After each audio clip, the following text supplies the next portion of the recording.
Hi, and welcome to another episode of Wine and Wisdom.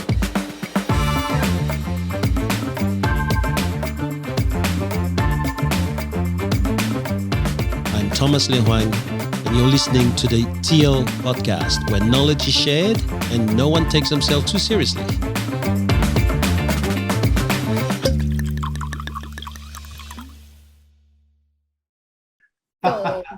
He's trying to unleash you, Cam. He's trying to unleash you, mate. I'm good. See? He's trying to rev you up, mate. That's when you know I'm back. You're not back. I was saying I spent the money of a 4.3 bottle to score 3.8 TL. I reckon I spent more than any of you. Yeah? Today? Hey? Today? You mean today? The wines, yeah, 100%. Mine would be I the most. agree with you. I haven't seen your bottle before. No one had have it before. Yeah. And there was much higher scoring wines for like $20 a bottle, which isn't how I know Vivino's not legitimate. Well, let's start with your bottle then, Cam. Is it from your special bottle shop? No, this is a Danton. Oh. I went to the Americas section at the back. Yeah, I saw that one. Cambria Estate Winery, Santa Maria Valley, 2019 Chardonnay, and only scored a 3.8 on Vivino. And if you've ever had a Californian Chardonnay, you know that that's rubbish.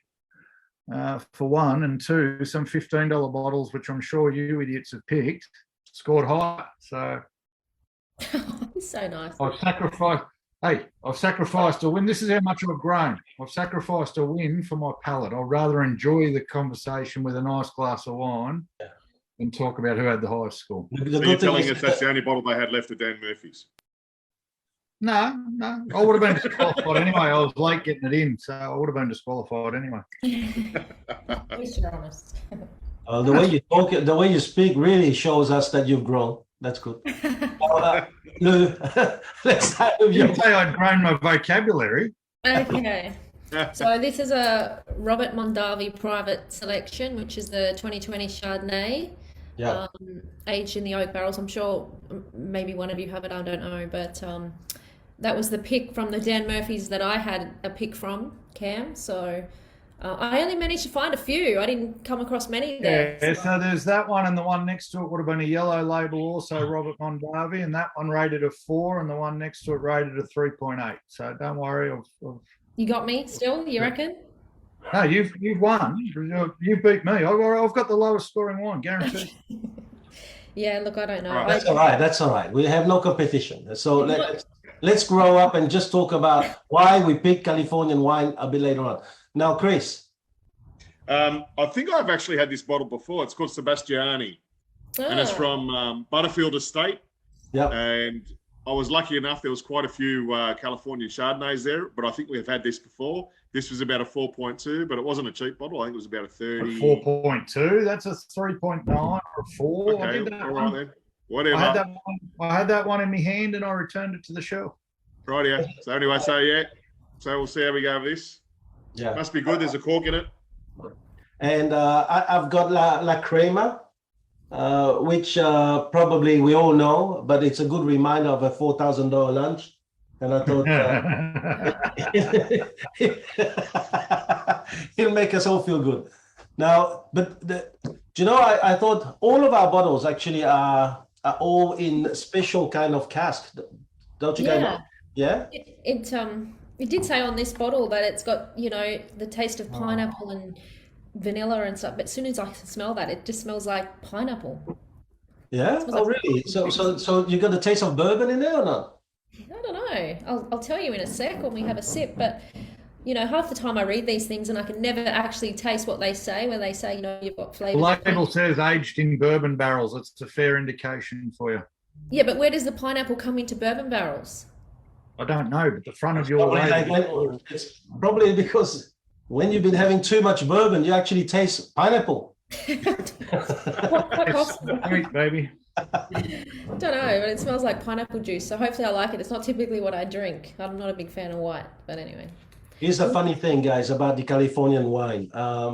It was actually introduced by some Spanish missionaries or monks, some in the 18th century, and most of the vine are grown on the Pacific Ocean side of California. up and central and north. And what's amazing is that they have 4,200 wineries. And just that little pocket there in California actually produced 90% of the wines for the US. Wow.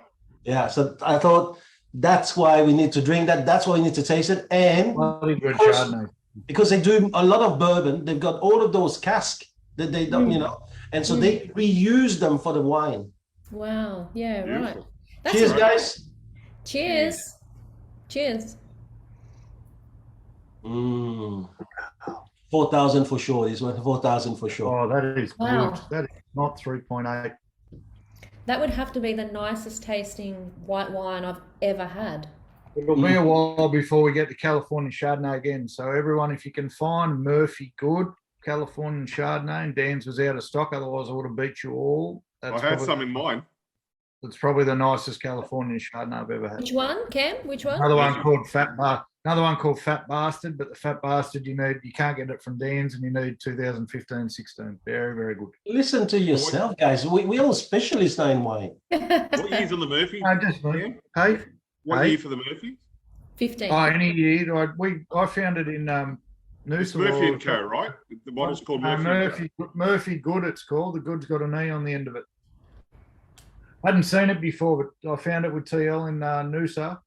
And then I realised today, I went to grab a bottle today, and then I realised it was a Pinot Noir, not the Chardonnay. So, That was a good bottle. That was a good bottle, Cam. yeah, beautiful bottle. Great bottle. Wow. All right. What's good today? Well, I don't know about what's good, but I'm coming for you, Hoang. I am. I've had a Right. So I've had a trick of a day. Manly's coach got sacked, so I'm no longer a Manly supporter. I'm now a Cowboys supporter, just for everybody out there. Why? Is that where he's going? No, but they're hiring an absolute loser to coach him, and I can't. We do too much study and leadership to support a club that's hired that bloke to lead the club. So anyway, I'm fired up, so I'm going after the Hoang. I read a book today, Hoang. Oh, yeah, what is it? I read the second chapter of a book today, Hoang. Yeah, which one? Written by your poor suffering mother, Hoang. Oh, yeah. Oh, yeah. I've got two things for you. One, I know where Bubble Wrap Man comes from, because that lady could stress about you getting hurt. But more importantly, you are a prick of a son. Oh, yeah. How do you go and get tested for marrow compatibility? Your whole family struggling, your whole family on the edge of their seat because no one else is compatible. I've already read your brother's chapter where the uncertainty was unrivaled. I've read your mum about her anxiety and all the things that were going on, and all hopes rested with the eldest brother. He was the only hope the family had left. And they're all sitting there waiting for the results, trying to keep their mind positive. And you call your poor mother and she picks up your phone, and the first words out of your mouth were, I'm not compatible. not good. Not good. It was a joke. I said it's a joke. Part of me sat there and went, you're a Wilson in another life. The other part of me went, how could, mate, talk about inappropriate timing for inappropriate jokes. How could you do that? And then it was funny. I mean, not funny reading it from your mother's account. I almost cried. But then going back to your brother's account, well, he was watching your mum on the phone. He saw her frown first and got really worried. Yeah. So if the cancer wasn't going to get him, your stupid joke nearly did. And then the celebration when you were, how could you do? What were you thinking? Well, it's about bringing the mood down to lift it up. Mood was down, mate. Read the room. Listen, it's the same thing that you do at your place, Cam, trying to electrocute anyone who's coming to your place with like broken pumps and broken panels and broken this. Hey, same thing, man. You do that to your poor mother. Mate, I see where Bubble Wrap Man comes from, because you trod on a nail and it was DEFCON 7. She was trying to work out where to bury you. I thought that was a bit extreme.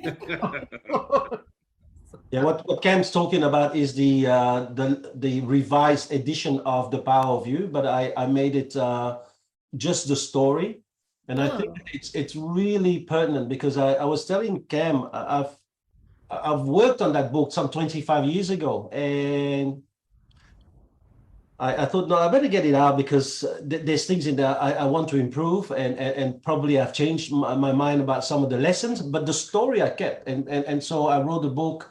It's called 7 Family Members United Against Cancer. And it's just the stories. And I said to Cam, mate, you have to read it because it really hit me that after 25 years, I realized that we actually forget way, way more than we can learn and ever remember. That through the story of that cancer of my brother, I thought that I saw the real story, the real person in everyone in my family. But then somehow the minute that's gone, you go back to your normal ways and you see them the way you used to see them beforehand. And that was a really rude shock for me. What was another big shock for me is we are leaders. We lead teams all the time. And how can we just lead team members if we don't really realize that the way we communicate is not about us sending our message across, but it's about being able to see how they're going to take the message. And I think that book is fantastic for that. I thought once Cam's got that, he will just get it. How 7 people go through the same episode. So imagine 7 people watching Top Gun: The Maverick, and they're all seeing it from totally different point of view. It's an amazing. Yeah. I mean, you've done 2 chapters now, Cam. Yeah. Do you see how different they are from just 2 same people in the family?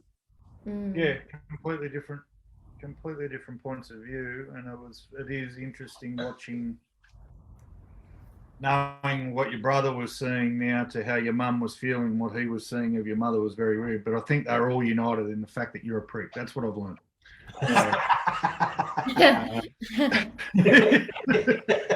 Is it on Amazon? Because the way that your mum talks about how fragile, I think she used the word fragile at one point, and how you used to get sick all the time. Were you actually sick, mate, or were you just after attention, or what was the story? No, I was really sick, mate. Listen, I was payback time for making me having to go through the needle experience. That's karma for you, trying to push me for needles, you know. No, so it's on Amazon. It's on Amazon, but I also had to refix it, and it was very, very hard to try and keep the same language and the same tone that they had. And that's why I was asking Cam, just tell me whether you can feel the tone, because I could feel the difference in the tone. Mate, I can't remember what part, but your mum, she got me at one point. I'll get a little tear welled up. I'll go back through it and remember the point it was, but I was enraged for most of it, just thinking about you, how you could do that to your poor mother. So, they do some movies like that right now where they'll do different points of view, and there's a couple of great movies that you'll watch. Guy Ritchie does a lot of them where you'll watch most of a movie through someone's point of view, then they'll replay the whole thing from someone else's point of view, and it's a very similar sort of feel. So yeah, it's fantastic. Oh, very good. So Cam, nobody drowned on your island today? Nobody died electrocuted? No? I had one of them moments yesterday. I was trying to relate it to someone today, what the moment was like, but I can't really. So we spend more than a year's wage on this new air conditioner. It's the biggest thing you've ever seen in your life. And yesterday was the day that and because the fans are so big, there's that much water under my house that it will become a hovercraft. But oh dear. So I leave for an appointment. The air conditioning bloke had about an hour's left of work to go, so I'm expecting when I come out of the appointment, everything hunky-dory. When I come out of the appointment, I've got a missed call from the air conditioning bloke. I'm expecting it to be him chasing money.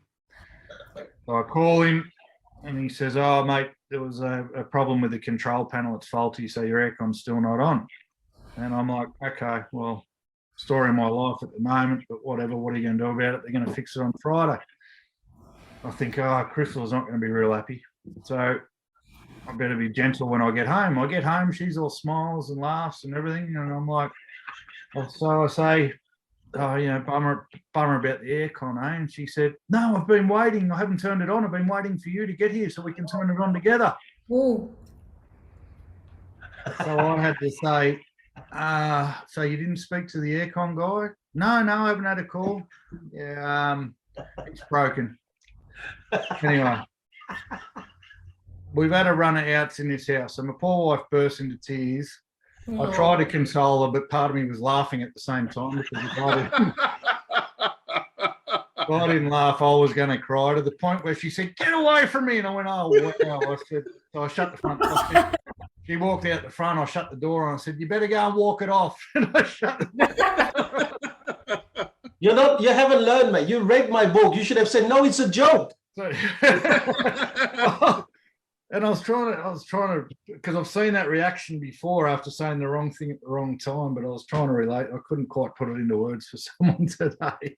You cut the story short. Though. So he bought like the biggest machine. Like that's the same engine that they put on the A380. Okay.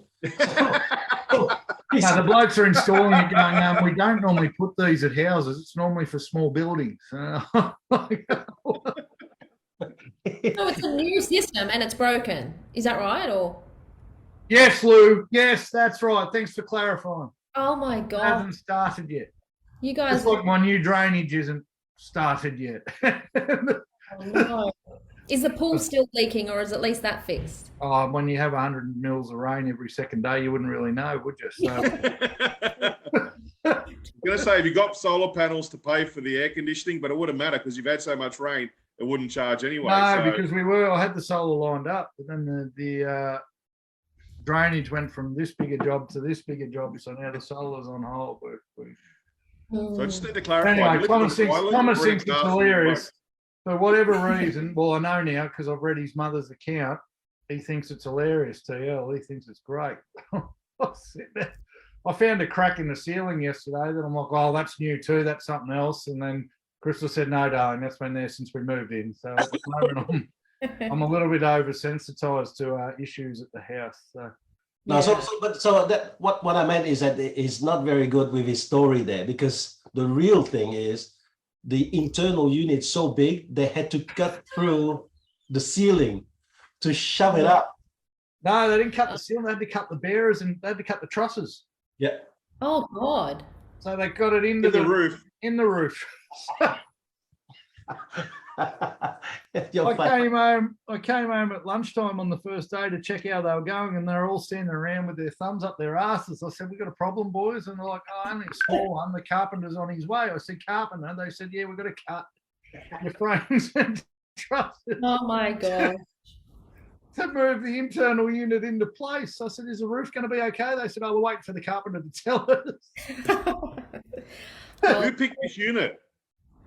Oh, well, I had four different people tell me the same thing, so I picked it. The house needs, I don't know who, you got to know something about air conditioning, but the house needs 21 kilowatts. And the put it That's this a way, lot. the biggest residential unit you can get's 19 kilowatts. So Holy dooly. The Yeah. house does not need 21 kilowatts. You'll see. You'll see. that's the one bit I won't cop. The I one bit told I won't you cop is that I had show you many strength of independent people. You're My gonna mate want ceilings, man. My mate who's done the air conditioning tried to sell me 19 kilowatts, and then I had 5 other people go, "It's not going to be enough." And then I asked him why, and he goes, "Well, you don't have the right power for 21, which is what you need." So Three-phase. it's over 3-phase power. Holy Bloody God. unit. I sent to you a photo, took up a whole Toyota Hiace van. Like, it weighed 260 kilos. And they It's couldn't in get it. your roof. No, that's down the side of the house, which Oh, they that's couldn't the get outside down of the you. side of the house. They had to walk Right, yeah. across the pool. Oh, They Yeah. said, well, if we drop this in the pool, we're going to have problems. It can't get wet. I said, don't worry, there's no water in the bloody thing. oh, I nearly swore then. you Anyway, did. enough about me. And now they've sacked me coach. Jesus Christ. Oh God. Oh, that's All right. So what's the subject for today, Chris? Today, home sellers, sell or not to sell? That is the question. Should you sell in this market or should you stay? That wasn't the question at all. I elaborate to make it a little bit more Don't elaborate. entertaining. It was sell or Jesus. don't sell. Sell Sell or don't question? sell? Sell or not to sell? What's the It's difference? not to sell. you forgot the last bit. Sell or don't sell, but don't worry about interest rates. Right. So I it's didn't get completely there different. because someone jumped in. It's a completely different. No, but it's a completely Like different he would have question. jumped in his pool if the air condition fell in. Mate, the question is not to sell or not to sell. It's a statement. Sell it or don't sell it, but don't let your decision be governed by interest rates, is I think what Thomas was getting at. Saying Thomas is the one who came up with the topic. He should probably elaborate more. Hey, hang on, you said you're going to unleash on Thomas, not on me, all right? Bye, mate. Take a chill pill. Chris at the floor. I know you're upset about the air conditioner. I know you wanted a house. Hey, with Jez three Hasler's places. coming back to the dogs, mate, so don't worry. You're good. Yeah. So that's, Oh, sorry, Chris. I'll let you go and completely murder the topic again. Go, keep going. no, go on, Cam. I know you're a perfectionist, mate. And the judge won't let me do it. So go on. The judge. The The judge. topic Go is on. sell or don't sell, but don't worry about interest rates. There And you what go. I inferred from that, it's not a question, it's a statement. Yes? Yes. Yes, that was my interpretation of it. Thomas, Yeah. was that the intention of the topic? Yeah, I think that a lot of people are too worried about the interest rates. And really, if they really sat down, some of our people, or some people I know, spend more money on coffees in the morning when they could actually save that. And that will stop them from having to worry about the interest rates payment, you know. But somehow we're making it a big deal. And I think that maybe it's because I've just reworked on that cancer book, but I think that we should only worry about when health is on the line. Until then, we just have to worry. So I'll start with probably what I think. First of all, we need to let people know, yes, it's been 6 interest rate rise in 6 months. And yes, we are now, the cash rate is now 2.6%. Yes, you probably will be looking at interest rates now between 3.5 to 4.5 if you're going to go out there and get it. And here's the thing, the US is already at 3.25. We're only at 2.6. And usually for a country like Australia, unless we want to see our dollar really fall, we have to be at least at 3.25, if not 3.5. So I think that there's more rise to come because we have to be above the 3.25 that is in America. And that what it means is people are now going to go, should I buy? Should I not buy?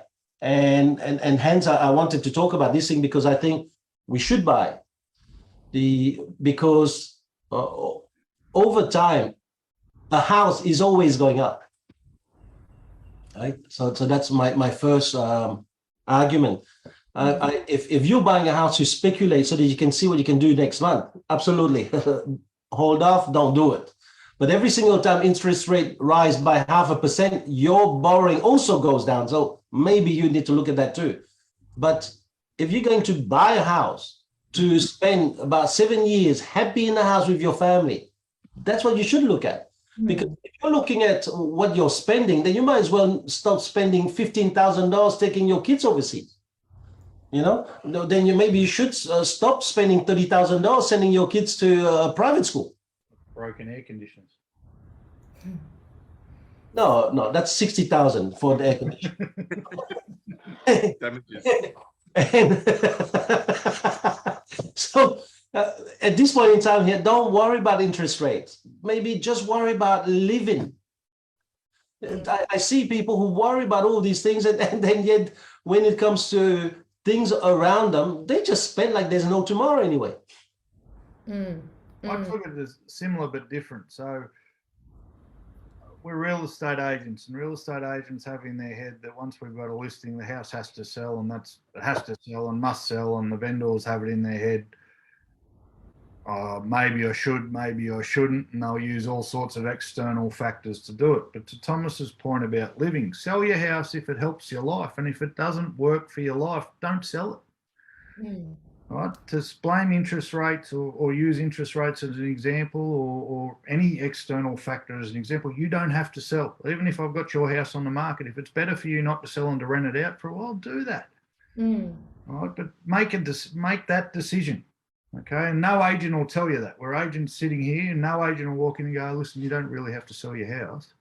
Okay, it's okay if you don't. I'm not that guy, right? Because let's do the right thing by people and do the right thing by life. But there ends up so many convoluted reasons and arguments and especially if you're dealing with a high maintenance vendor or a difficult vendor. I've got a deceased estate at the moment that's turned into quite a maze of horse crap because everyone's got a different opinion. And I said to them the other day, don't sell it.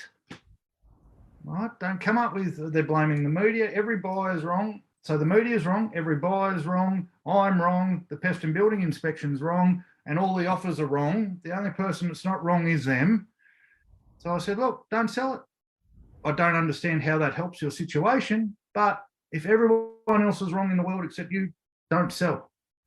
And that's how I took your statements here. Sell it or don't sell it, but don't let external factors and petty excuses cloud your judgment or be used as an excuse. Does selling help your life or not? The answer is yes, sell the bloody house at whatever the price. The answer is no, think about what you're doing. Maybe there might be a better option. And if you're a good agent or the right agent for that person, you should be exploring those options with them, to be honest. Just sell it now or sell it in 5 years' time. If you do the right thing by people now, you're likely to get the job in 5 years. But we don't think that way because we're real estate agents, yeah? Yeah, but here's the issue though, Cam. There are people who have bought their property some 10, 15 years ago. So those people are going to make money no matter what. Yep. But what about the people who bought about last year, 2 years ago? Yeah, top. That's really the question for them. Sell it, don't sell. I mean, some of them have been saving for 3-4 years. They put the money together. They use their first home loan grant, whatever it is. And then suddenly now, if they're selling now, they could actually lose those 3-4 years of savings. Yep. And they go back to square one. So it's sell it, don't sell it. But really, should they do any of these things? And should they really worry about the interest rate? Because interest rate's going to go up. If you're worried about it now, I'm more worried. Yeah. it's why I believe truly it's going to go up, not only because of America, but if you have looked at the 5 years fixed rates loan, it is at 5.35%. And if the 5-year loan is at least 1% higher than what we're getting now on average, it means that they're expecting more because they have to average it out over 5 years. And that it's going to, if you're doing variable, you're going to be somewhere around there anyway, but you're gambling. Yeah. So it comes down to sacrifice, right? So you've got to decide what's more important, keeping the roof over your head or buying the coffees in the morning. And that's the sell or don't sell thing. In some situations, and Lou and I in this situation, we bought at the absolute peak. Right? My home loan repayments have gone up $2,500 a month since we bought the house. I don't spend $2,500 a month in coffee, right? So come on. Just $2,500 a week on air conditioning. Yeah, exactly. Right. So, but I understand the dilemma of people in, but I understand I've got a choice to make. I'm a big fan of living the high life, and I can spend money like nobody else. Right. I'm very, very good at it, and by being very good at it, I'm very bad at it. Right, because I'd rather have a good time than a long time.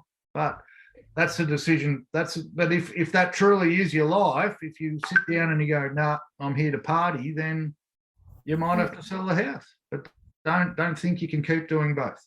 Yes? But, yeah. Most lenders, or almost all lenders, they put a buffer in there for majority of people purchasing on their loans. I think it's 3 or 4%. The problem is we've caught up to that buffer zone, and that's where there's going to be a little bit of difficulty. What I found interesting is I felt that the media is hyping up the interest rates and the issue about the interest rates a lot, but there will be a little bit of mortgage stress coming on. I went back and I had jumped on the RBA sort of website and wanted to see where the interest rate sat. We were at this rate in 2014 in December at 2.5. And 2018, we're at 7.25. Now, from 1992 to 2008, we only fluctuated by about 3% all the way through all those years. There were still millions of transactions done. Everyone come out of that alive. Yes, people are going to have to sell. People are going to have to buy. But at the end of the day, interest rates are going to go up. I think they'll hit probably close to 7%. It's 6%. I question the data there, Chris, because I bought my first house in 2014 and we were paying 3.1%. Now I was informed the cash rate, the RBA cash rate was at 2.75%. Is Yeah, that but what is that, RBA cash rate, 265? let's be real. We're talking about the rate the bank will give you, right? Yeah, but as I started with, you add 3 to 4% on what they're lending their money at. As of yesterday, the cheapest loan you can get that I was informed of is 4.19%. Yeah. You bank or something? Hey? No, that was ANZ. That was ANZ. And that's P&I. And the cheapest interest only you can get is 4.79%, right? In 2014, the cash rate might have been the same or higher from the RBA, but you're getting loans at sub 3%. I did interest only at 3.1. So it isn't the same. No, but what I'm getting at is the RBA, they're going to put through, but the banks are going to do what they want. But I think they've reined it in a little bit. Even one of the banks reduced their home loans even after I think it was St. George, reduced one of their home loans slightly after the RBA's increase on the beginning of the month. We're going to get another increase next month. Yeah. But at the end of the day, like we said, you need to act on what you want to do. I mean, life's too short. If you're an elderly couple looking at downsize, I've never heard someone say, "Oh, I wish I had waited." But I've heard so many people say, "I'm glad I did it when I did it. I should have done it earlier." Yeah. Our lifestyles changed. We've done this. We've managed to do that, and so forth and so forth. So I think, you know what, you need to get out there and do it. And you're saying, Thomas, before about young couples that may have purchased in the last 18 months to 2-3 years. It's like going through COVID for a small business. You've got to find ways to help yourself get through that, whether it's getting a second job. I know that a lot of people I know when interest rates were high, very high, had second jobs. But I think the thing is, like, the point that I try to get across to people is don't buy into the fear. Obviously, it's realistic and that's what's going to happen. Interest rates are still going to go up, but don't let it destroy your brain into terms of hitting panic and rushing into making decisions. It's like when COVID hit. How many people, myself included, decided to sell an investment property or two because the expectation was the real estate market would fall off a cliff. If I had have waited, I would have sold it for 250 grand more in COVID, but who's to know? We don't. But my thing, and like, as you guys know, my daughter bought a month ago and she's already, Mum, interest. I said, don't worry about it. They're going to go up and then they're going to come down. It just means you can't buy the coffees and go out takeaway 3 nights a week, and you can't go on holidays, and that's just life. You have to just rein it in. You can still go on holiday. I think that the bit though is stop spending everything you have. A lot of people go out there and they live on the edge. They can buy up to 1.5. They buy 1.55. They don't understand what it is to have a buffer. They go on holiday. They splurge like there's no tomorrow. I mean, I see young kids for the moment. They're going to go on holiday and spend the kind of amount of money that I'm only spending now after 30 years in the workforce. And I'm saying to myself, that's not control. Control is to know, okay, what is more important, and then realize that if it's more important, then let's do this. I mean, there's the rich guys like Cam and Carry On who can afford to do anything. I mean, Sweating up. It'd be good if I had yeah. I mean, that's the thing. But I've been guilty of that. I'm the best spender ever. Spender ever. I love it. Get it up. Oh, it's not true. You're investing in your house. Listen, mate. I no, but other stuff. I'm investing. No, but other things. I get that. I have to say, anyone who's really struggling with selling houses, you need to call Cam. He's probably the best salesman that I know in Carry On and on the Central Coast. But don't use him if you're going to go house hunting, because you're probably going to end up with a house with no drainage, no air conditioning. Speaking of which, I've got a cracking listing for you in Carry On, guys. It's Let's get a festive building done. Is anyone, listen, we're talking like end of the world, and maybe we're preempting, but I, for one, I've had a few sad tales where people have had to sell because of loss of job and things like that, and they've had to take reduced prices. But is anyone seeing any panic selling yet? I think because the Aussie mentality is can't sell now. I've lost 150 grand on it, even though they never had 150 grand. Yeah. Not in their pocket. That's Aussie, right? That's the way we do it. There's even people who have had their house for 20 years who go, well, last year it was worth $1 million. Now it's only worth 750. I've lost 250,000. No, you haven't, because you never had it. You actually gained 550,000 on what you paid for it. So there's that Aussie mentality of I'm going to hold because. But I talk to people. I sit in listing appointments. I go, look, You can sell now and get to where you want to go and enjoy the next 3 years of life, or you can sit here for the next 3 years and you'll be okay because the money will come back. So is it a now thing or a 3-year thing? Either way, I'm happy for you. Oh, I can't wait another 3 years. Well, then we need to do it now before the next interest rate rise and the next interest rate rise, right? Yeah. Otherwise, I'm happy to come back in 3 years. What I don't want to be doing is having this conversation in 2 months. I say, don't call me back in 2 months because we're talking about, like, even we're mostly residential area. I've seen properties lose 100 grand in the last 2 months. 100 grand. Yeah, but Cam, it's human nature, isn't it? They gamble. You know, it's almost a gamble. They want to wait, and quite often they're actually even hoping that the market's going down in Australia, but not in the street. You know, they hope. 2 suburbs side by side. Oh no, but that was over there. My house is way better. I've got a tree in my backyard. We've got all the people from Sydney buying here. Yes, they've all just lost 30% on their house. They're not coming to pay you. Yeah. You know what? I've just lost 30% on my house. And that's what you're about to feel, Lou, if you haven't already. That's what I said to you probably 4 or 5 or 6 weeks or maybe 2 months ago now when you said, oh, we haven't sensed a market change. You probably sense a market change now. I can tell you, I reckon we've had another hit in the last 2 weeks. So give it another 2 or 3 weeks for you and you're going to feel it again because the ripple moves up. We're the ones buying all your houses up there. Yeah. So there's more. I don't want to call it more pain to come because people are buying and selling. Done a lot of training in the last 2 or 3 weeks with the team about just getting the price right and expectations right. There's deals to be done. There's many people about to run out of pre-approvals that have to buy. And it's great buying. Good. They always will, and that's the thing. People will always buy and sell. And back to your question, Cam, we're not really seeing panic selling, but what we're seeing is a lot of rental increases from landlords to counteract the interest rate rises, of course. But you know what? People are renting them and people are taking them. And we've got properties now on the rent books that, 6-9 months ago, it's $150 more today than what it was 6-9 months ago. And head to your what? And if I can really give a piece of advice to those people, don't do that. Don't go into that rental market because it is a con. I think, just as much as these landlords had to really think, should I really be nice and show care during COVID and keep my rent the way it is? They're now passing on all that stuff. Here's a piece of advice for the people who have bought a year ago and may see that their house gone down 10% and sell it, buy something you can live in, because at least you're still having that golden goose eggs, that egg that is there waiting to hatch when the market goes up.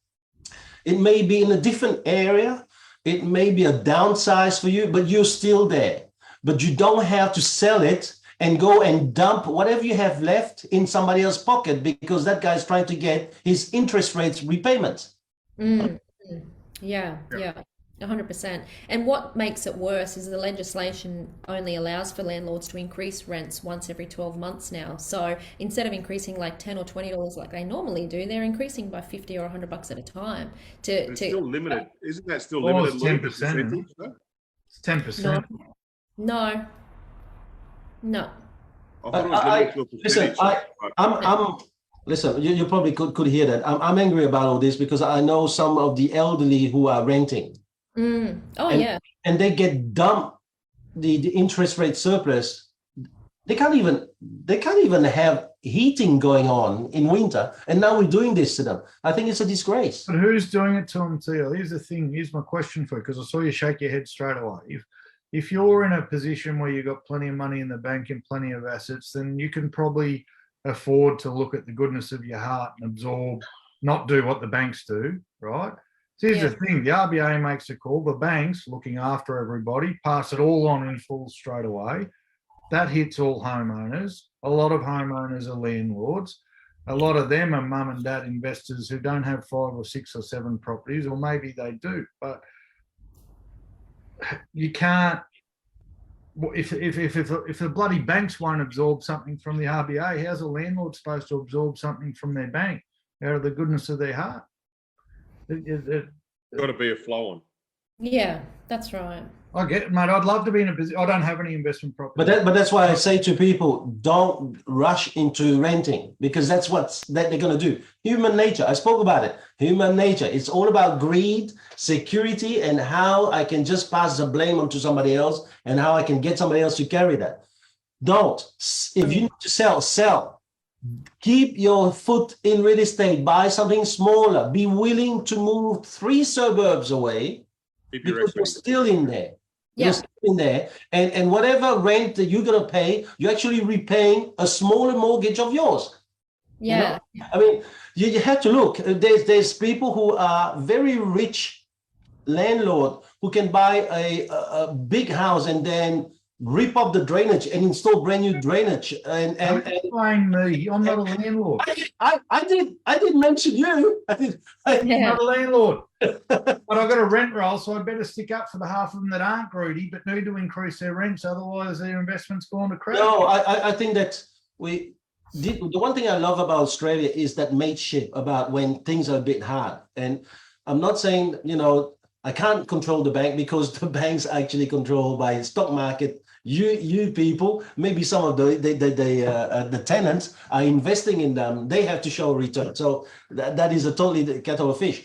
But really, if we showed some kind of grace during COVID, maybe it's time now, because it's going to go up higher. I am in pain for the elderly who's forced to rent and now is out. Yeah. Yeah, and that's the thing. Like, some of these landlords and even homeowners, like, what they can be doing, don't be stuck paying the bloody loyalty tax of staying with the one lender. That's just the premium you pay. It's like people that stay, for example, with the same insurance company for 20 years straight. They don't look after you. I can't get a cracked roof tile fixed. So if anyone uses real insurance, I'm going to blow our sponsorship here. Do not use real insurance ever, anybody, ever. No deal.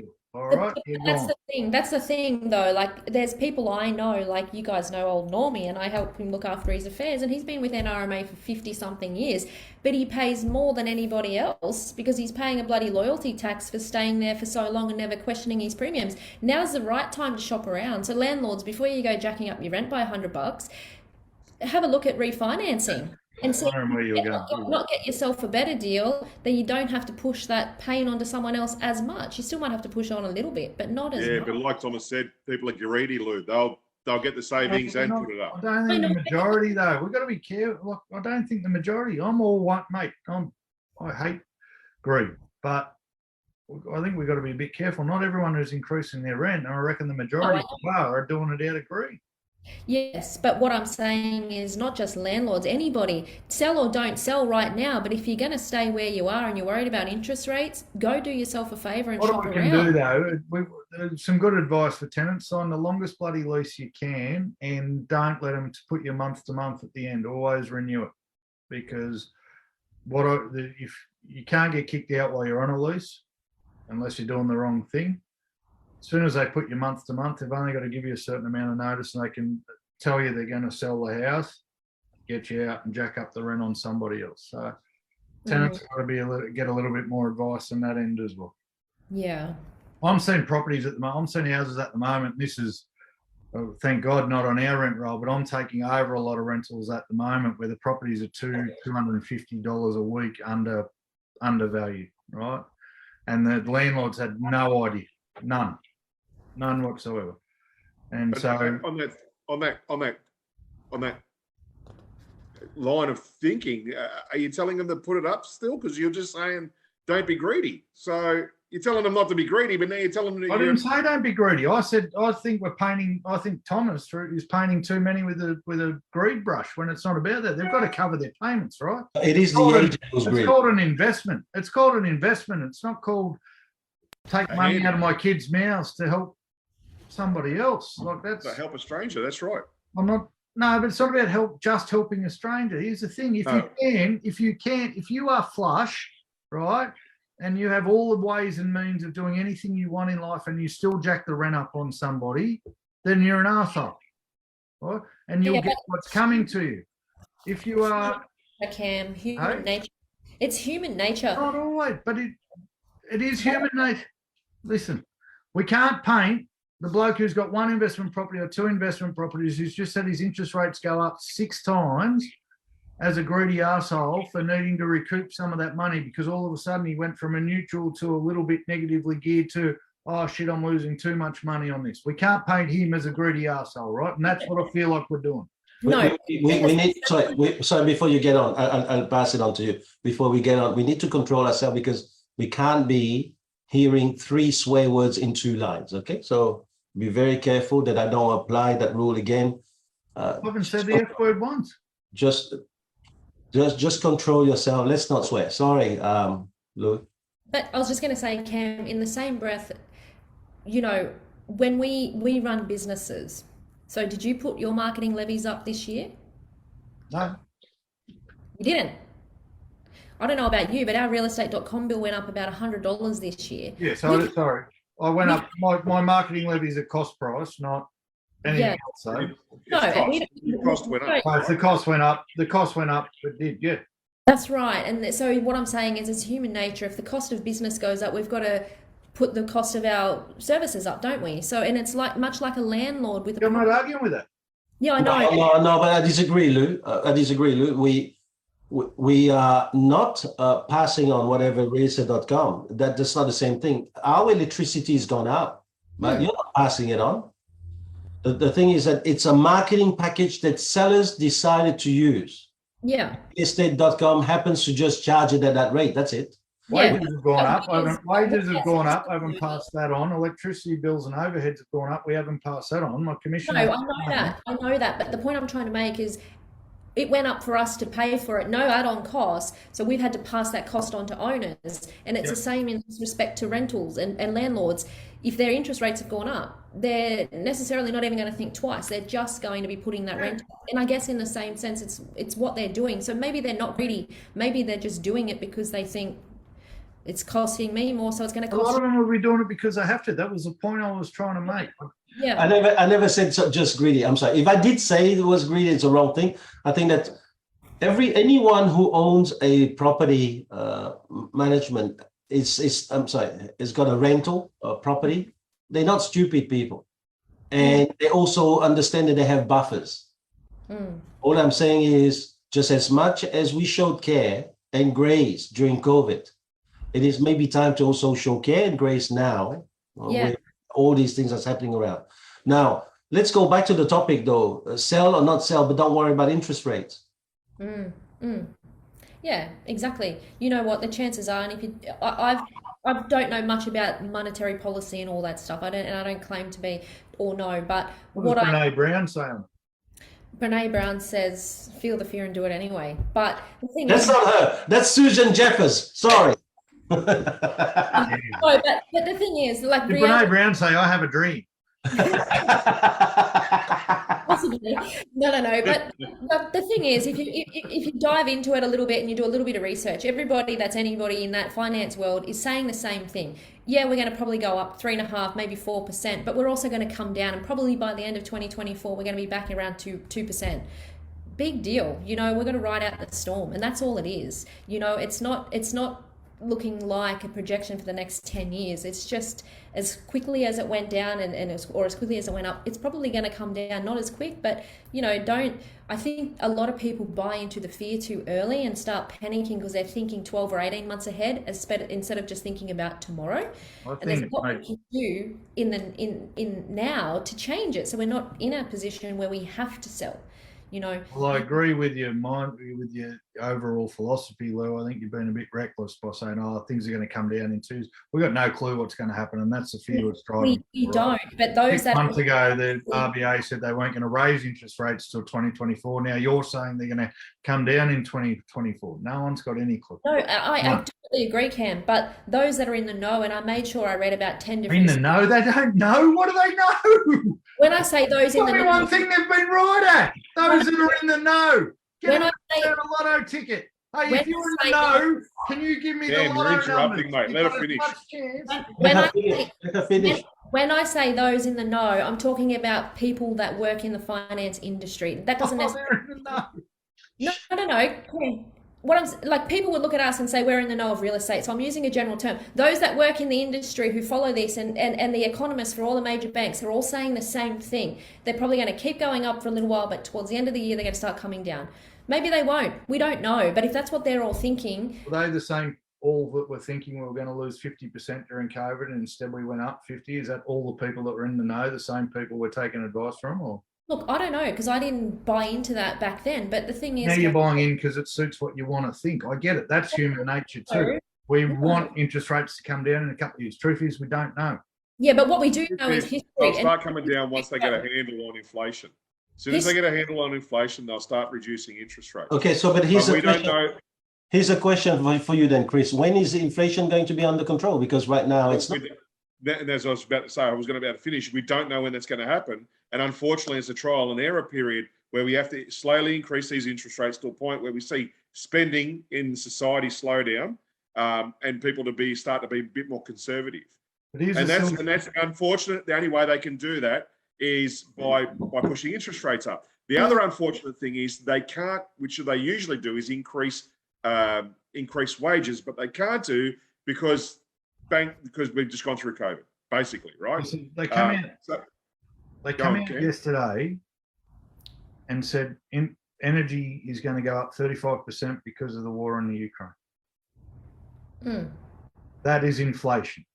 No amount of interest rate rises are going to stop the price of electricity going up by 35%. The issue I have with believe that's greed. That's not everything. Inflation. That's greed. It might be greed, but raising people who are paying now an extra 3% on their mortgage are also now going to have to pay an extra 35% to keep that house warm.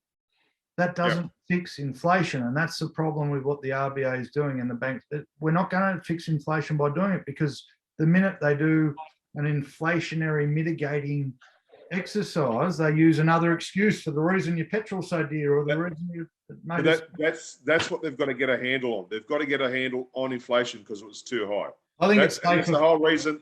That's the whole reason the RBA is increasing interest rates, right? It's safer for people to think that interest rates aren't going to come down anytime soon, rather than hold out hope they come down in 2020. I'm not saying it's going to be soon, mate. I'm not going to say it's soon. Start living as if they're not, and if they do, fantastic. I think we're going to hit a bottom. We've got another year in us. We'll be okay, and then they. I think we're going to hit a bottom. I think we're going to hit a bottom, a plateau, and we're going to be there for a little while until the economy sorts itself out.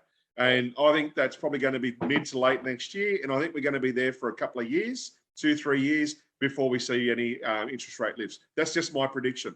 Advice to people looking at buying a house is be realistic with your expenses. And if you're a young couple that's just got married, the bank's giving you $1 million. Look at something that maybe $750,000, $800,000, because sure as hell, within the next couple of years, one of you are going to get pregnant, and you're going to be on one wage, and so forth and so forth. Life happens.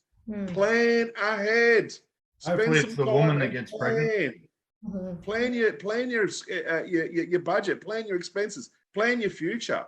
But don't spend everything you've got. The unfortunate thing is we've had all these young kids grow up in a society that they could have everything now. Everything's now. Like, 18, you can have a credit card at $2,000 and interest-free. Go to Harvey Norman. You can buy the best TV and furniture and whatever else. And, you don't have to pay for 3-4 years. Don't worry about it. Just take it home. But then we're going to chase you for the money. And unfortunately, these people have been trained that they can have everything now, and there's no delayed gratification. And until they start to realize that and say, well, hang on, let's put the brakes on. Let's buy something within our means with a buffer zone. People are going to get themselves into trouble if they don't. I've got 2 gas heaters going cheap if anybody's in the market. But you can't have them until next week. Yeah. Actually, he'll give them away. Exactly. Yeah. I saw the heaters on the side there. It's gathering dust. He's giving them away. Anyone who just... He'll pay you to pick them up. There's 3 ton of dirt out the front you can pick up while you're getting it, if you like. Thank you. Yeah. What was the dirt for? We've turned into a financial bloody. No, but it is a financial thing because do you sell and not sell and don't worry about interest rate. Mate, but last week I had to sit here and listen to two people try and tell me that money doesn't matter and money's not everything. So why do we even care? Yeah, look, you know what? If it's the older rich or they're renting with good landlords. Look, if it's the older generation, I'll speak to that for a second. If it's the older generation, do what you want to do. If financially your house is paid off, do not wait. I experienced that in life myself. My parents worked their asses off, and Mum had a stroke at 57 and then couldn't enjoy their lives for the rest of their life, right? I saw a slow decline of my beautiful mother, and they couldn't travel. They couldn't do what they wanted. They waited too late to do what they wanted to do. They had all this money, but money can't buy you health. Go and celebrate your life. If you want to, sell, downsize, and go and travel. The borders have opened. Go. Don't wait. Yeah. If we're going down the financial advice route, I'm not one to listen to, but there's a theory out there I read a long time ago, which I tried to aspire to, but it didn't end up happening. I opened businesses instead. For young people, and I've got to be careful because we've all got young people who are trying to kick out of the house. Right? Got the umbilical cord. But I love the theory of don't buy the first house you're going to buy to live in. Buy cheap investments wherever you can until you get to a point where you can afford the house you're going to live in off the money they're making and not your own money. Sorry, TL, they're going to be with you for another 20 years. But have they bought any houses yet, Tom? No. Yeah, I've talked to someone who asked me for some advice, and I said, go and buy a couple of houses in Taree, because at the time you could buy a house in Taree for $250,000. They had $40,000 in the bank. There's a deposit for two of them. Go for your life, do it. They bought a Renault instead, right? The Renault hasn't made them any money. But one of the reasons for not buying in Taree was, I don't like Taree. I don't like the houses there. There's housing commission there. And then I tried to explain it doesn't matter what the house looks like. It matters how much rent you're getting for the house and all that. Not on Cam. So there's people, the great Australian dream is to move out of home and buy your own house. It actually puts you back further than, because we're talking about now, you could probably live at home, right, for longer, because let's be honest, as parents, we really don't want our kids to move out as much as we talk tough. And our homes are bigger than they were. Hey? All our homes are bigger than they were. You can stay there rent free. You can have a few investment properties going. Yeah, I have no problem with that. You can buy your own house and never go out and never buy coffee, because this is all the stuff we're telling people to do now, right? Stop buying coffee and stop going out for dinner and stop having holidays and stop doing that. Sounds like a great life. Sign me up. Right? No. We didn't say that. So you go always from one switch to another. I think that you can still enjoy life, but you don't have to enjoy life being a leech on your parents. You don't, right? You don't have to enjoy life and Alex, I tried. I tried, son. I don't know. Maybe I understand you talking about your son, but I'm not really. I'm not really happy that your son does that to you. But I have to say to you very simply this: he needs to really understand and look after you, man. If I was in your shoes, I would say to Alex, just be nice to me. But I'm not in your shoes. I'd say, so.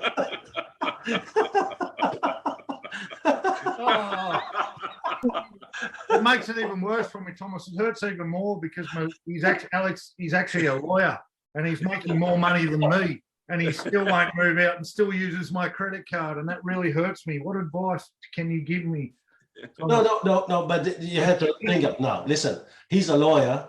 Your son is a lawyer, but I have to say, mate, he's working in an industry that is really taking advantage of him. And he's not realizing that. And what he needs to wake up to is to see, all right, how do I stop those guys out there from taking advantage of me and do it? Now let's going back to this thing here, sell or don't sell, but don't worry about interest rates. We're not saying about just cutting everything off. What we're saying is stop worrying about the little things. You want to own a house. It doesn't have to be a big house. It can be a smaller one, right? and I think that right at the beginning, Cam said it. If you can live comfortably and do all the things that you can with that house, keep it. If you can't, then downsize and look at something that is comfortable. But to worry about all this, it's not going to change. Interest rates going to go up. Here's my prediction. If America is stopping at 3.25, we will go at 3.5. So we still about 0.9 away from them. So there's going to be plenty. I think that the Melbourne Cup, when they know that you guys are going to go out there and spend over $1 billion on gambling, they're going to put on the Tuesday afternoon just another whack, because you're not going to say much. You're happy. You're pissed anyway, and you're spending money anyway. So, and I don't believe they're going to do that probably in December, because that's going to stop all the prezzies to go under the trees. But I think right after in January, they're going to start cutting it. They're going to make sure that you stop spending. And so why do we wait for them to do this? They're going to do this to us. So we might as well just be smart and start saving now and start asking ourselves the question on the Sunday morning, should I go out and get a $7 pie? You know? No, I'm just not going to buy my kids any Christmas presents. Thanks for that, Thomas. You've made that up for me. But yeah, I think you're right, Thomas. I probably will put them up in November. I don't think they will in December. And I worked out the Reserve Bank don't meet in January. They only meet 11 times a year, with the exception of January. So maybe we will get that breathing time of December and January, when people spend a lot of money, because I still think the true impact of these 6 consecutive rate rises haven't hit home yet either. I think when the reality of that hits home, and look, everybody's starting to feel it, fuel's up and the energy's up, everything's up. I think there will be a bit of a dramatic shift in the numbers, so to speak, because I don't think the true reflection, it's just, it's a little bit here and there, but eventually people are going to go, whoa, and now I feel it. And that's when we're going to go, the things will change. So who knows? Thomas said before, most of the people are smart, and I tend to disagree, because if they do give us breathing space over December and January, I guarantee people are just going to empty their wallet. Instead of using December and January to build whatever buffer they can for what's to come in February and beyond, they're going to empty their wallets. And we're humans, right? So your kids look up at you and they wait to see how many boxes are under the tree, and you've worked a hard year and you deserve a little bit of R&R, and people don't have that self-control, unfortunately. The majority of people don't, which is why 1% of the world's population has 80 or 90% of the world's wealth, right? That if everyone was as smart as each other, that wouldn't be the case.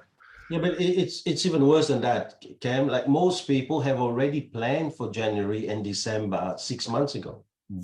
Most people have already booked a trip to Bali or whatever it is. I know there's the anniversary, or the trip to around the world, or an Airbnb in Byron Bay for $12,000 like 6-7 months ago, right? So they've already done it, and now they're getting hit with this now. So they can't just cancel it; they're going to lose it. So most people have already spent that money 6 months ago. That's right. And how many? Not all their money. Like, we know, like, and you guys, otherwise they're going to air conditioning. Sorry. We all sell houses, right? So how many owners? Makes sense. How many owners do you think have adjusted to the difference in price in their minds? Like, if you went out, heaps. You reckon? What about you, Chris? What are you finding? Are a lot of your owners still thinking that the prices of 6 months ago are still there, or have they made an adjustment? No, I don't think they are. I think they know things have changed. They're hoping things haven't changed, but with intelligent conversations, they're realizing they have changed.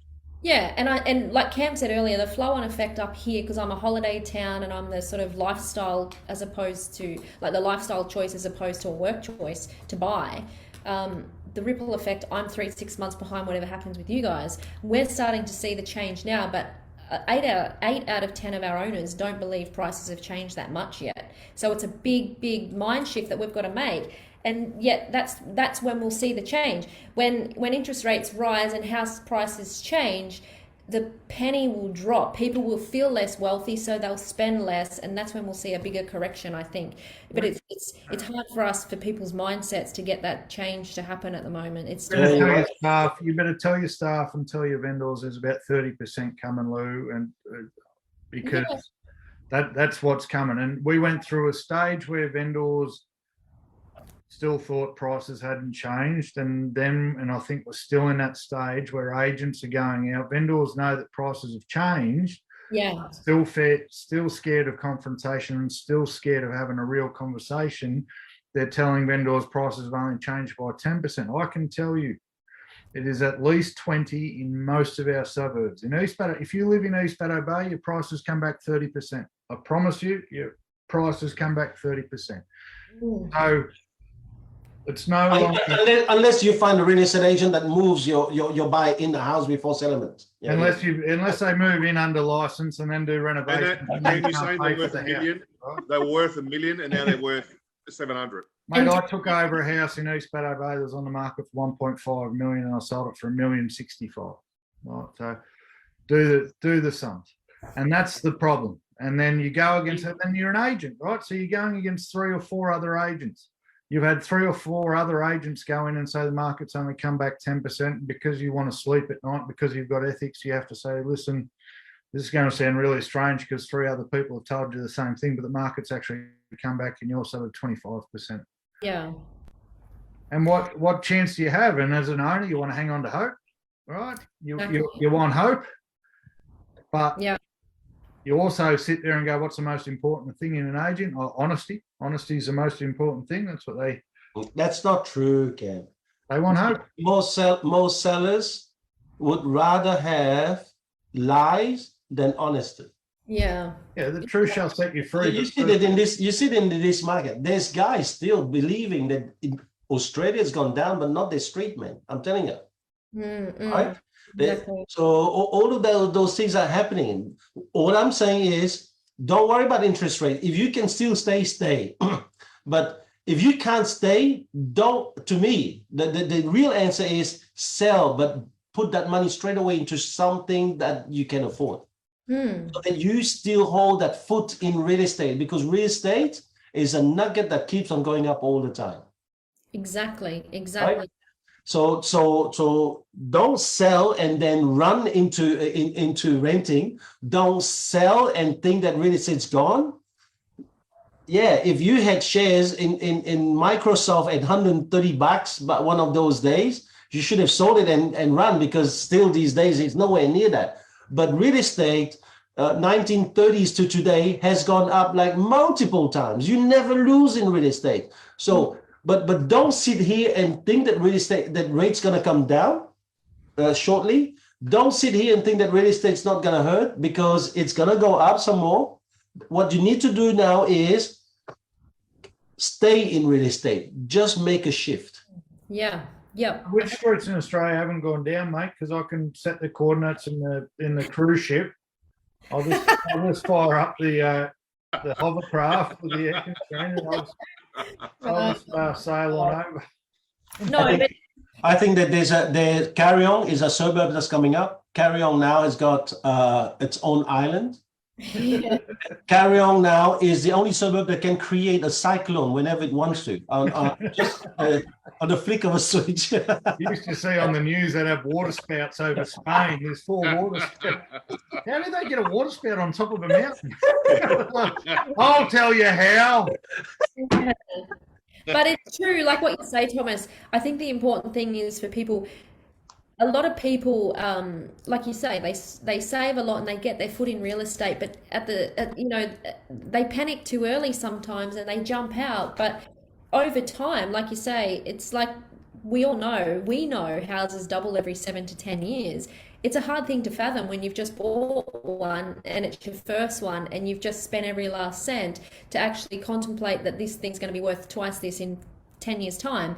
So look at it like that. Just rein in your spending. Be a little bit more, responsible. Yeah, but easier said than done. it's like a forced saving. It's like a forced saving. Like you're not going to make 400 grand in 10 years any other way. Really, at the end of the day, keep your foot in. If you have to downsize, that's the important thing. Once you get your foot in real estate, you can't go wrong. It's the only industry where, most people have become millionaires through real estate. And that's the unfortunate thing is the majority of people who don't have that financial intelligence or education.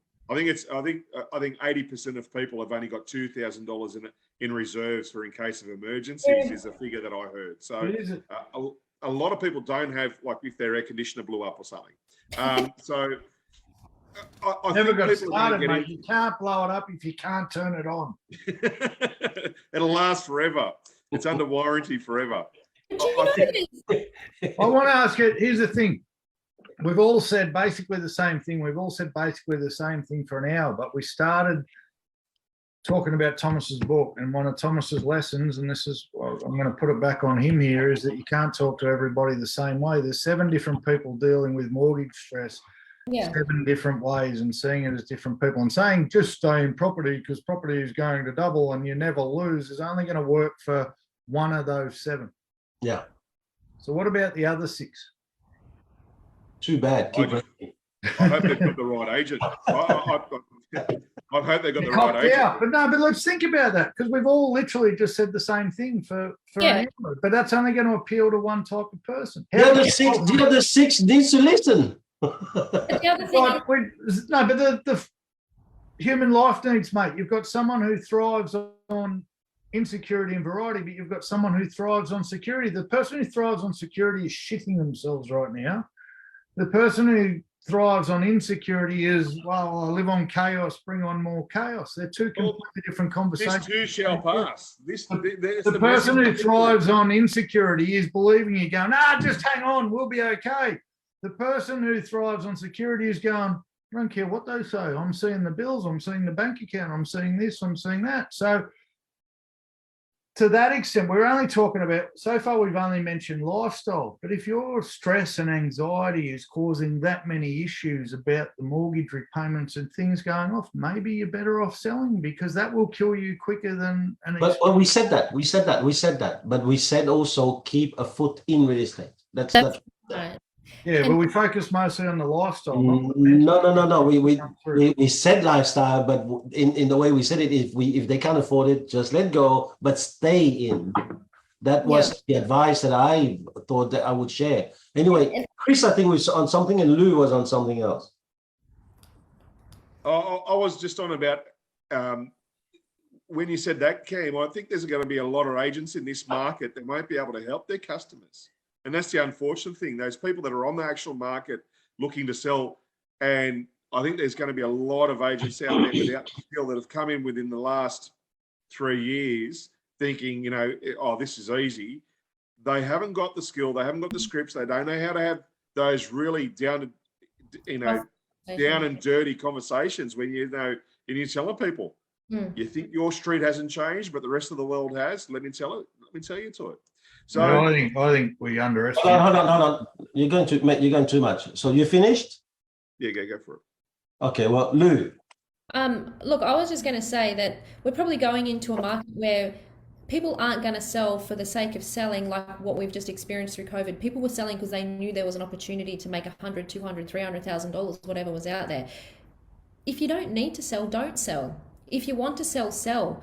But the question is, like, if you can do, like, similar to what you said, Cam, if you can live comfortably, stay, unless you've got a real need to sell. But the reality of life is people will always need to sell. And that's why we always go back to there is no good or bad market to a good agent, because people will always sell regardless. Life changes. People, pass away, downsize, upsize, different jobs, whatever, move countries.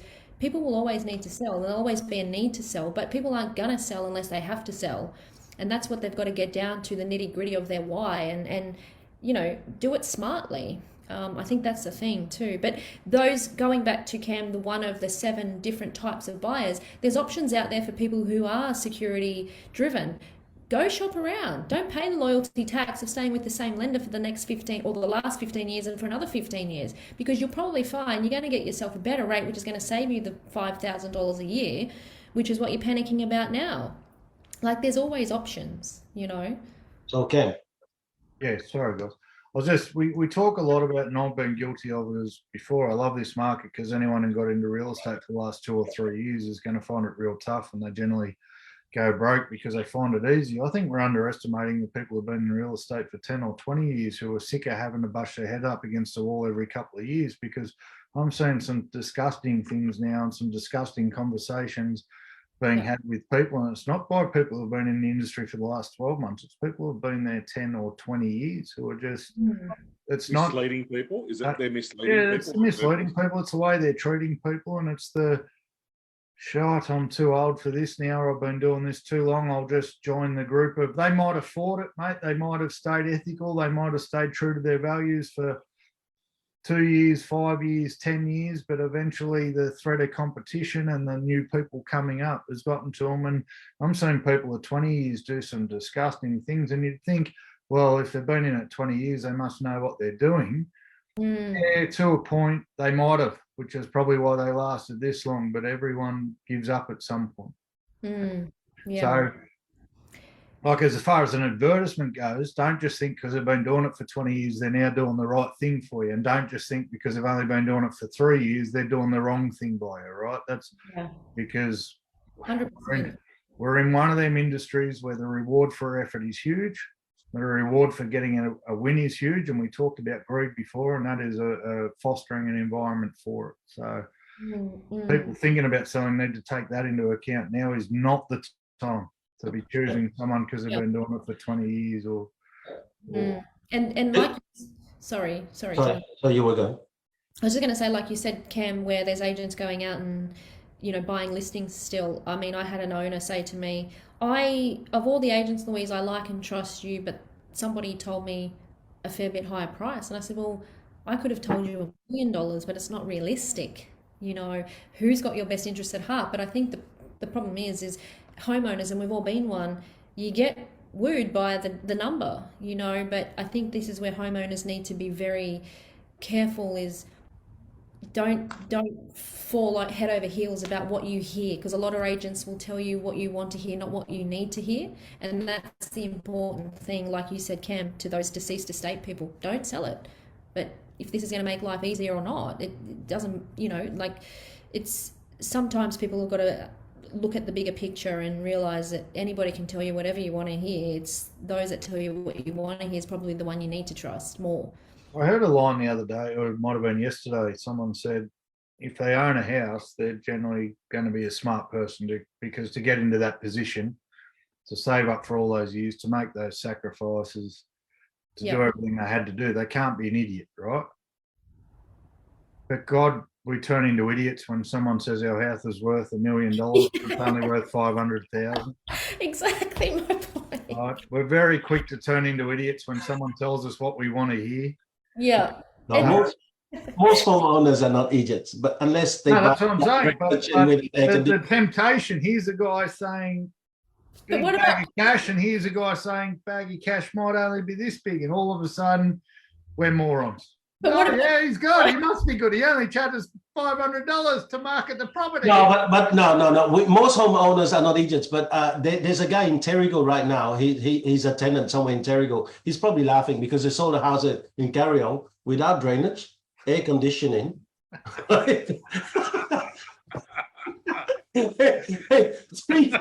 Three-phase power. It was a sweet. No. You're not an idiot. You're a nice guy who believed him, Cam. I actually went to your place with him and your wife there, and you guys were very much like, we're nice people. We just don't want to rip you off. But that guy there, I forgot his name. I remember his name at some stage, but he's a tenant now with his wife in Terrigal. Coles, yeah. He is a rip-off artist because he sold you not a house, but a piece of land, a block of land with a hut. With a hovercraft on it. Anyone who's listening to this and knows Albert Coles, who is talking about something in Carrion, he is a rip-off artist. That guy, we need to catch him. and which, by the way, is leading me to closing because I have another one to go to now. But next week we're going to be talking about shonky business in real estate, such as real estate agent who portray themselves as real estate agent, but also as a builder on the side to try and make money on the side. real estate agent who also like get their team to move in furniture of criminals into a house before it actually settles.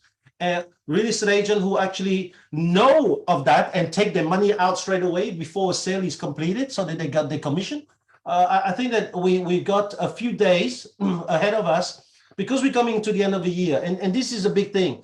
I would like the Department of Fair Trading to really listen to this next week. Not that they're going to listen, but I think that they should, because now we warn them, they should know, because there's a lot of shonky agents out there for the moment taking advantage of all of this. We try to just portray the right size and the nice side of real estate, but there's a lot of agents right now who are going to be touching the trust account.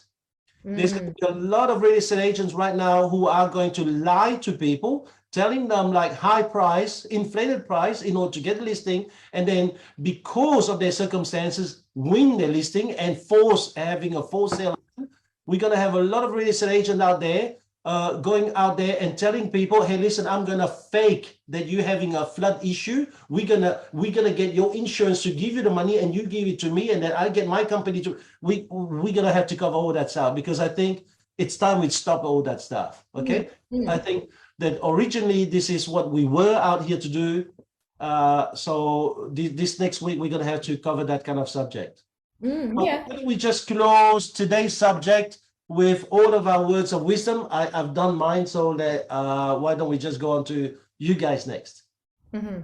Yeah, I think, Thomas, you're 100% right, and there's going to be a lot of vulnerable people coming up, and vulnerable because they've panicked too early, but vulnerable because they feel like they've probably got no options, and they're going to be listening to anything that sounds good as opposed to logic. So yeah, it's our duty as agents at the end of the day to make sure that, you know, we've always done everything right, but we've got to protect them from the ones that don't. Because we're already starting, the market hasn't really taken full effect of the change yet. So can you imagine in 12 months what they're going to be doing if this is what they're doing already? And we've started to see a few signs of it here, and it's terrible. And we've seen it happen over years and years. So we need to take a stance and make sure that we protect those that we can. So I probably would interrupt you there, but I also would invite any head of franchise who would like to talk to us, like people from Hookers or people from Stone, from Dow Jones, to come up and have a discussion with us, because we like to cover some of these points. Absolutely. For me, it'd be if you're looking at on that cusp of selling, do I stay, do I sell? Go and get some advice. Go and get some advice from people who have done it or who are in the industry. And it doesn't have to be agents. It can be your accountant. It can be your lawyer. It can be a financial planner, whatever it may be. Go and get some advice and understand why you're making the move. Not just make the move, but understand why you're making the move. Is it the right time for yourselves? Can you afford what you're buying and so forth? So just educate yourselves to what you're doing at that time. Beautiful 4-bedroom home, brand new ducted air conditioning throughout, brand new stormwater, going cheap, carry on prime position, only $2.5 million if you're interested. I can hear your son Alex in that, man. Come on, can just look, I think everyone needs to understand, if it's sell or don't sell, just work out where life's at and where you want to be. Yeah, I think so. That's it. And if life is where you want, if you're happy at life staying where you are until those interest rates drop in 2024, stay, because chances are your house will be worth more. But if life's too short and spending the next 3 or 4 years doing what you actually want to be doing instead of what you need to be doing is more appealing to you, sell your house. Who cares how much? Let's go. Yeah. Well done. Thank you very much, team. Good job. Good luck with your air conditioning. Call me. I told you about the brand. So, see you guys. Agent. Bye. See you guys. Bye.